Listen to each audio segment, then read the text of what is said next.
Hello and welcome. My name is Whitney and I thoroughly enjoy going to places I've never been to before. Today we're in Cairo, Illinois. It feels quiet and forgotten. It's a living ghost town. As I drive through the town, we are going to take a look at what remains and talk about how this once promising city ended up the way it is today.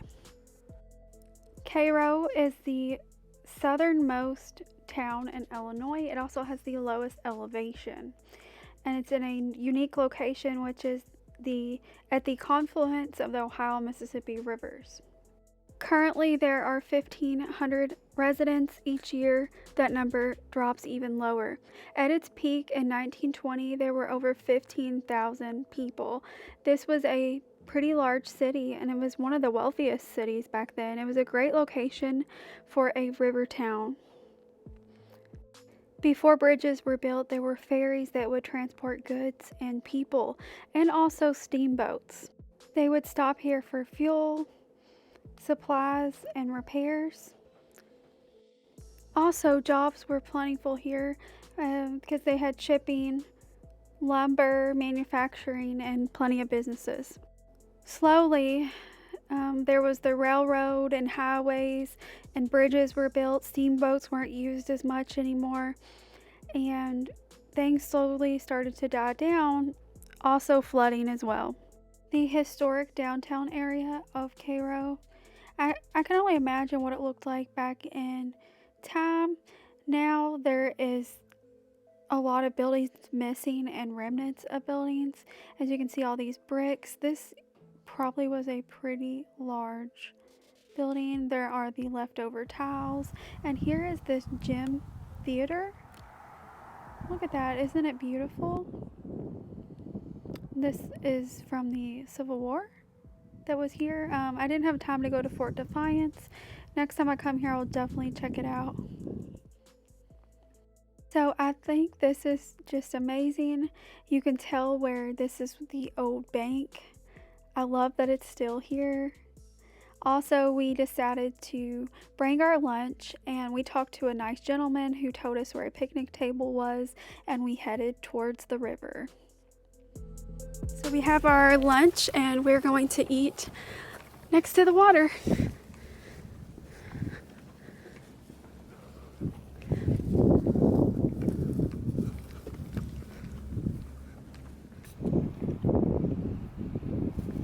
So we have some PB&J sandwiches, some goldfish. We got my Pirates Booty popcorn over here. We got a big snack bag. Tons of stuff. Water.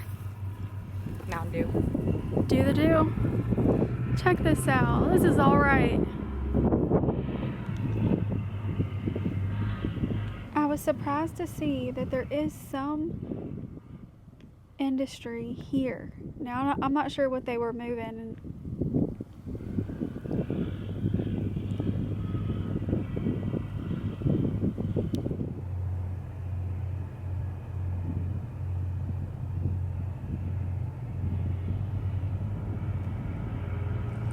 I don't know.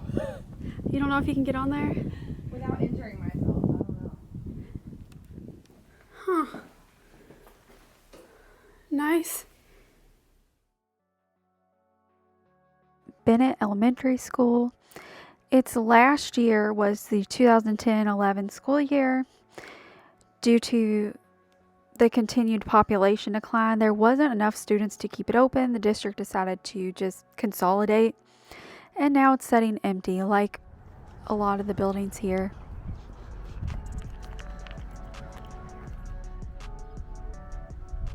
An abandoned church, which is always sad to see. Maybe they just didn't have enough people in the congregation to keep it open.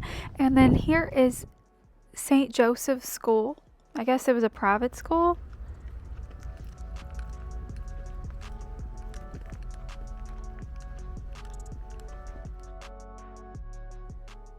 This is the Southern Medical Hospital, which first opened as St. Mary's Hospital, but it did close, unfortunately, in 1986, and it's been sitting here ever since, which it can be very difficult if there's not a hospital nearby, especially if you have a emergency where time is of the essence. Now, I did look it up.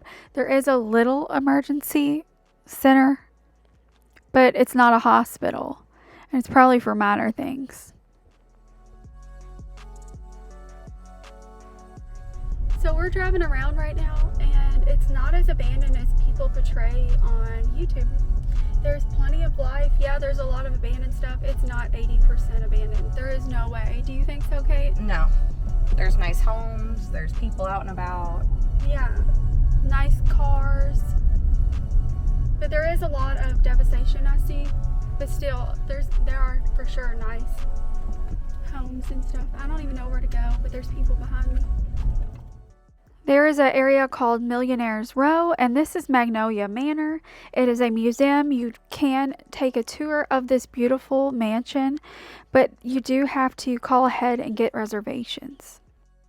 Next is the Riverlore Mansion, which I believe is going to be a wedding venue.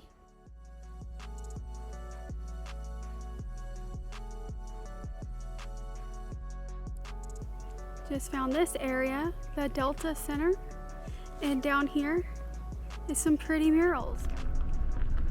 Now I thought that this was really neat. These murals on the flood wall showcasing the history of Cairo.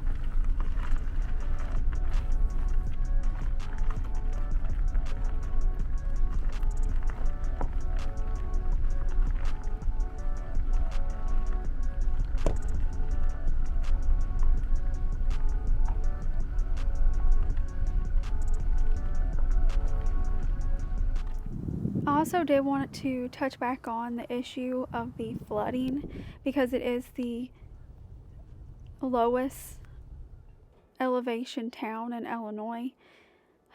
It has ruined so many buildings and homes over the years.